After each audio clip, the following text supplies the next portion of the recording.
Right, I've pressed, so we should be live. Right, guys, welcome to another success interview from one of my clients, the guest who's going to share his struggles, achievements and results from just completing his 12-week behavior change program, the Bulletproof Project. He's going to give some valuable insight to anybody who may be struggling with similar things. Without further ado, Lee, you want to just introduce yourself, a bit of background, and we'll go from there. I've run a successful heating business, Northumbria Gas, since 2015. Before that, I was an engineer for British Gas. So I've been in the industry about 17 years now. If anybody needs the boiler doing, he's the man. Quick plug for him. What you got? Right, let's start with what you were currently struggling with, if you can remember. I think it's been about 14 weeks now. So it has. So yeah, before I met Chris, and I did not know Chris before this. He wasn't a pal that I bumped in or someone I knew from school. I basically seen Chris's business online on Facebook, and I sat on the fence for a good while. But before that, I'd struggled for probably as long as I remember with mental health problems, depression, anxiety. Been on tablets for it since I was 26. I had a mini breakdown when I was working for British Gas. Couldn't get out of bed for 3 months, and basically, I've always struggled with my mental health. Still do, albeit a lot less these days. But as a result of that, I've struggled with my weight fluctuating up and down. I was always very sporty. I'm still quite sporty, but over the years, I've always been involved in sports clubs, whether that be rugby, korfball. We'll not go into that right now. Hill walking, etc. I've always been sporty, but life is getting in the way, as many people probably feel. And over the years, the problems have just compounded. So putting a little bit of weight on in my early 20s, and a little bit more and a little bit more. It was never like serious weight gain. It was always just a few pounds here and there, and eventually the pounds added into stones. And ultimately, my son was born in the end of November last year, my firstborn, and something had to give. Wasn't happy with where my life was at, where I felt I had zero body confidence. Although my confidence itself was quite high, it was my body confidence low. So taking your shirt off, going on a beach holiday, I avoided beach holidays. Didn't entertain them for years. I'd rather go skiing or something like that. Still rather go skiing, to be fair. But it was affecting my everyday confidence as far as the body goes. I didn't really want to join sports teams as much. I didn't want to partake in activities as much. It was just having an all-round negative effect. And that just compounded on my mental health. So I needed to do something before, I don't want to be, once my son was born, I didn't want to be one of these dads who couldn't be active on their feet with their kid. And I certainly don't want to be one of those dads that has a heart attack at the age of 40. And it really set home my priorities. It was a bit more clarity when he was born. So I started realizing that at this point that I needed to do something about it. And this is where Chris came in. I got in touch with Chris, had a chat, and basically, I went into the phone call and the conversation with you. As you know, I didn't have a clue. I didn't know anything about you. I didn't know what you'd done in the past. I didn't really care. I wanted to know how you could help me at the time. And ultimately, when you go into something like this, you're going out on a bit of a limb. You're putting a lot of trust in someone, and I think that's the main thing that I had to overcome. Was I don't know this guy. How do I know he's legit? I've got this. I've got a good. I feel like I've got a good read on people. So I can spot a con man a mile away type of thing. You don't fit into that bracket. You're down to earth. Yeah. I like what you had to say. And yeah, as you know, the rest's history. I think a key thing was, you said the quote, we'll put in the quote of this live video, is like the missing piece in your life was you, wasn't it? Yeah, absolutely. I would avoid. I didn't look after myself. It's as simple as that. There's no way of polishing it. I wasn't looking after myself. I wasn't spending the time that I needed on my physical or mental health. And the tools you've given me to kind of facilitate this have kind of helped me come up with, like, it's basically a plan, isn't it? It's a structure to your life. And I didn't have that. I was winging every day, and it wasn't good enough. So, obviously during the plan, one of the biggest things, and it was a bit of a, as you said, on your social media, it was a bit of a kind of penny drop moment where all of a sudden I realized, hang on a minute, the whole thing that's missing here, I need to start prioritizing myself a bit.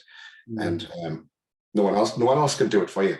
People sitting there watching this, you can make all the bullshit excuses up that you want, but ultimately there's only you can do something about it to help. Chris cannot make you do that. Chris can help you, but he can't make it.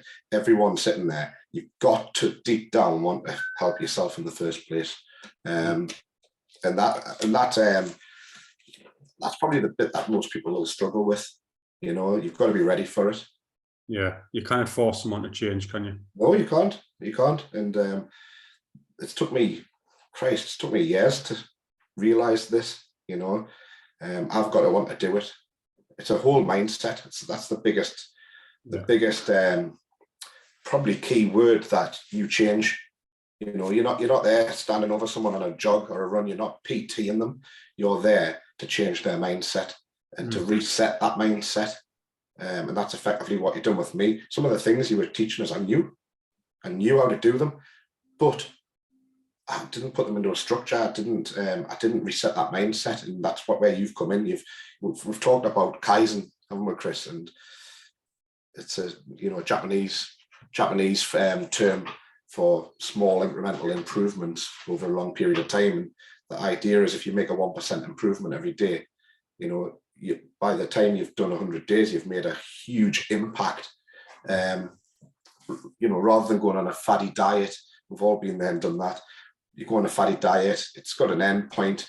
You cannot maintain them. You cannot endure a diet. No one can. I don't know anyone who's done a diet their whole lives.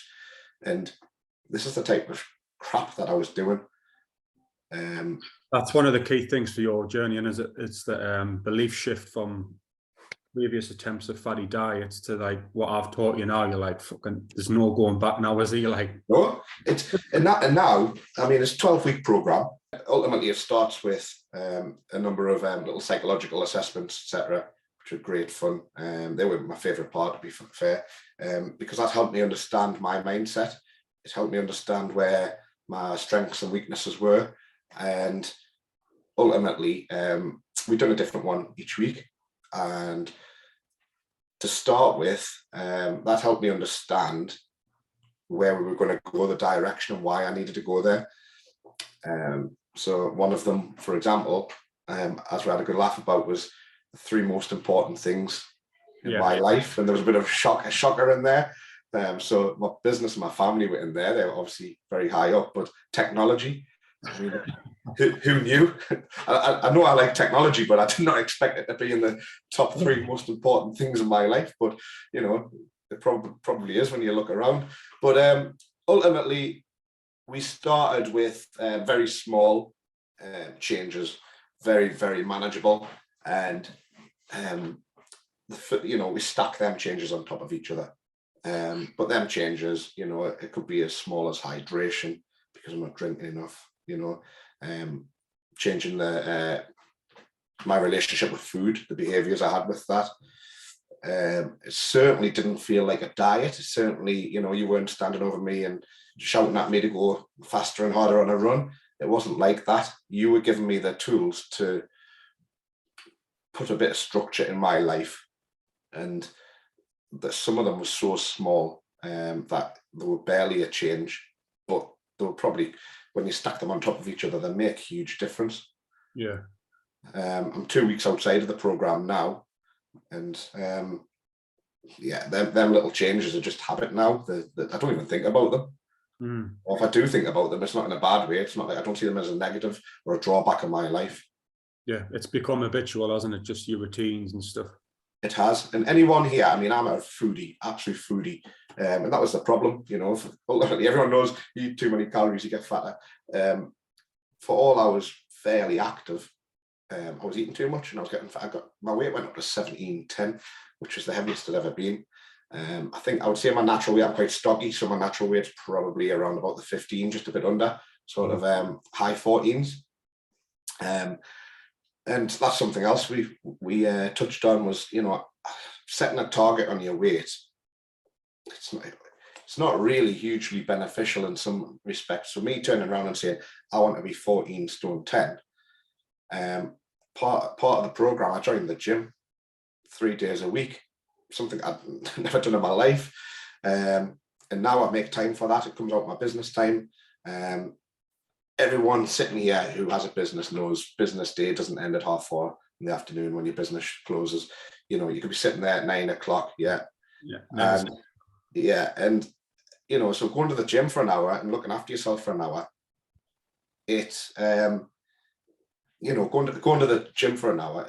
So what? You know, you could be working until 9 o'clock that night potentially, or dealing with calls at 9 o'clock or whatever it might be. So don't feel that's a big thing. Don't feel guilty about looking after yourself. Because at the end of the day, if you're not strong and you're not looking after yourself, your health's going to suffer. You cannot replace your health with anything. And that's a good way of looking at the cost of the project as well. Like at the end of the day, it doesn't matter what the cost is. You're going to save a fortune down the line through not having sick days, through you know, a couple of days on the sick can cost you thousands.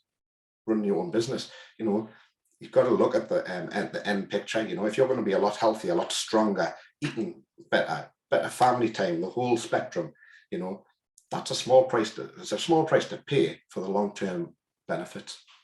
Because yeah, go on, Chris. One of the key things that you struggle with, which a lot of business owners listening in could relate to, is you were blocking stress out rather than dealing with it. Yeah. Which then you're drinking more most nights. You know, 3 bottles of Henry Westons on the night. That's what we discovered. 240 calories each. Bottle, yeah. So like nearly 750 calories just on top of my normal. That was the difference to push us into that calorie surplus. Let's face it. Do I know that cider's high calorie? Absolutely. But that's another thing I was blocking out because I was using alcohol, like many people do. You know, doctors are notorious for it. For example, you know, they know the benefits, the disadvantages of drinking, but they'll do it because they have a stressful job. Go home, have a few bevies, and that's basically what I was doing. I was blocking it out by using alcohol to block out. So obviously, I had to change that. Now, don't get us wrong, I'll have a cider now and again or a beer now and again, but I almost went off it. It got to the point where I wasn't drinking it because I loved the taste of it. It was a habit to numb my stress, to block it out. And yeah, so now don't get us wrong, it's, you know, I still like a beer, still like a few beers, still going to lads' weekend and, you know, get hammered like the rest of us. But ultimately, every single week I was still in control of my calorie intake. So I think in the 12 weeks, there was only 1 week where my weight went up. Was not when I went on holiday with the family, went up a bit. Every other week, it didn't come down as fast as other weeks. Some weeks it almost stagnated, but the end result was I still lost a stone over the 12 weeks. That was including a family holiday. Lads' weekend away. Takeaways every weekend. So yeah. Oh, I love a kebab. Don't get us wrong. You know, my body certainly isn't a temple or nothing like that. You know, I like a kebab. That's absolute rubbish in it, but I like it. We get a takeaway every week. Yeah, absolutely without fail. It's one of, but this is how realistic this project is. You can do all of that. You don't have to diet. You don't have to stop. Lost weight every single week. Like I said, bar the holiday week, which is totally to be expected. But yeah, I think another good point, Lee, is that the understanding of fat loss rather than weight loss? Because you said like there was a point in the program when we started implementing weight training where the scales were balancing out and the scales weren't reflecting the fat loss changes in your physique. So the first 6 weeks of the project are slightly different to the second 6 weeks, aren't they? So obviously once you hit the 6 week mark, you've got the acceleration phase, which is really hammering down those newfound habits. And it's just refining it a bit, working a little bit harder at it. Things should be coming naturally to you by now, you know, things like your cold showers and stuff like that. You know, I quite enjoy that now. It's refreshing. Yeah, absolutely. It revitalizes. It's like having a can of Red Bull. It lifts you up. It lifts you up. Not the most pleasant thing, but hey ho. But yeah, the second 6 weeks, the acceleration phase is when I joined the gym 3 days a week. So I went from not going to the gym for God knows how many years to joining the gym 3 days, doing weights. And what I noticed on the scales is my weight was over the first 6 weeks just drop. I'm burning fat off. You know, I could see the slight improvements. I think it's easier for other people sometimes to see them. But the second 6 weeks when I started training, and of course I'm eating a higher protein diet now to fill me up to get a fuller feeling belly, so you're not hungry all the time. So the combination of that, the scales basically started plateauing a bit. So I'm putting muscle on and I'm losing fat probably at a similar rate. And that point there was a little bit of a mental struggle, you know, and I spoke to yourself about it and said, how am I going to hit my targets? And we had to reassess my targets. Ultimately, it's not all about what the scales say. It's about how you feel. It's probably the most important one. How you look. It's important. Let's face it. Anyone who says, you know, looks don't matter, that's a load of rubbish. Everyone feels better if they look better. And basically, you know, this is where that we started putting more emphasis on the photos, taking photos every couple of weeks, the measurements, you know, the chest, the belly, the arms. And what I noticed was all of these were going in the right way. First 6 weeks, they started getting smaller and smaller measurements. The pictures were looking a little bit thinner, you know. And then the second 6 weeks, the measurements started going up a little bit, but in the right places. So my belly was still smaller, but my arms and my chest started getting bigger. The weight, still losing a little bit to weight, still hit a stone after 12 weeks, really happy with that. But you're not going to be losing 2 stone if you're going to the gym. And it was really important to understand that change in mindset, because I believe without your help, a lot of people would have got to that and give up. They would have went, what the fuck's the point in this? Yeah, I'm training hard. I'm doing everything right, and my weight won't drop. It's just a different. You just got to understand it in a different way. So now, especially like it's 14 weeks now, and I'm feeling my body confidence has skyrocketed. Still about a stone lighter. Hammering the gym. I'm not getting noticeable gains from the gym now as well. You said yesterday you got that spring in your step. Got that spring in my step, yeah, and. You know, ultimately, you still have bad weeks. You still have weeks where work gets on top of you. You know, 7-month-old baby. You know, it can be quite tough, especially in this hot weather. But ultimately, you know, you just got to get on with it. And you just got to, like these little improvements. You just got to keep plugging away at them, and they'll come more naturally now. So, what kind of an impact has had on your business life? My business life. So as a result of doing the fitness side of things, we've also discussed in our chats about some of the ways of managing stress. And I would say 90% of my stress comes from my business, not from my family life, not from anything else particularly. It's my business. And during our calls, during our chats every week, we looked at ways of managing that stress, of trying to reduce it, but also managing it. So things like meditation doesn't come naturally to a lot of people, including myself, but you take the time to do that, it definitely helps. More of a short-term fix, it calms you down. But I would say overall, I brought in a VA, a virtual assistant, which is basically someone answering the phones, subcontracted in to answer my phones from the business. That's had a huge impact already. It's been, I think, we're 3 weeks in, and that's had a huge impact, freeing my time up to do other things, you know. Headspace. That was the headspace. You know, how can I be working on a gas appliance or sorting out some accounts or whatever it might be? My phone's ringing every 5 seconds. You know, it can get unbearable. So realizing I can't do everything and, you know, outsourcing that, it's been a really big help. Feeling fitter, I should see us lash a boiler on the wall, lifting it, you know. Being in the gym for 14 weeks, it's a lot easier, you know. So little things that you take for granted, they're easier, you know. The hardest part was probably, like I said, going to the gym, as you know, on a Monday, Wednesday, Friday, sort of 11 a.m. I've planned my work around that. So that was the hardest bit, justifying that. Well, what will the lads think who work for us? That's a big one. You felt guilty, didn't you, at the start? I feel guilty as hell, but at the end of the day, if I'm not healthy and I'm not fit and my headspace isn't right, it's going to have more of a negative effect on them than me going to the gym 3 times a week. You know, it's as simple as that. But ultimately, my mindset was, well, you know, they get to go home maybe 4:30 or 5:30, 6:30, depending on what time we get finished and they're done. My phone might still be ringing. I've still got, you know, I've got customer messages at 7 o'clock with a problem. I've still got to deal with that. So, you know, you've got to give and take as a business owner, you know, and you've got to not feel guilty about it. You've got to look after yourself. You can't help yourself, you can't help anybody else, can you?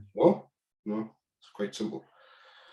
Right, so just to conclude, what would your advice be to someone who's watching this live interview and they're like sitting on the fence, should I get Chris's help, should I not? What would your advice be? Yeah, you know how brutally honest I am, right? And brutal, absolutely brutal. Absolutely brutal. Absolutely brutal. I'm a twat, really. But ultimately, the hardest bit is the first is accepting Chris's help. The phone call, picking the phone up, or a video consultation, just getting through. That's the hardest bit, right? Once you've made that, you've already accepted you need help. Yeah. The next thing that's going to cross your mind is money, and you know, ultimately, any amount of money, especially at the minute, is a lot of money. You know, things are getting hard, things are getting tight, but ultimately, for me, that's more of a reason to part with your cash, because you need to look after yourself. You need to look after your health. You need to look after your mental health, especially at the minute. And basically, it's only money you can make more, especially if you're a businessman. But you've got to go out there. You're going out on a bit of a limb when you don't know someone. But it's probably one of the best things I've done. In fact, it's not probably is one of the best things I've done, because ultimately I'm in a lot better position now. I hate kissing ass, Chris. This is but ultimately, what you've done has been a huge benefit and a huge help. And I think people just need to go out there on a limb. So you've got to pass the first bit, the phone call. You've got to pass the bit of accepting that, you know, money's money. You can always make more of it, but you cannot put a number on your health. You know, you cannot put a number on your health, because ultimately, like I said, a couple of days on the sick, a week on the sick, because you've put your back out, or your knee joints hurt, or your mental health's not where it should be. All of those things could cost you thousands, right? So straight away, I'm in a better position to deal with those things now. There should be fewer and farther between. No, you've got more energy.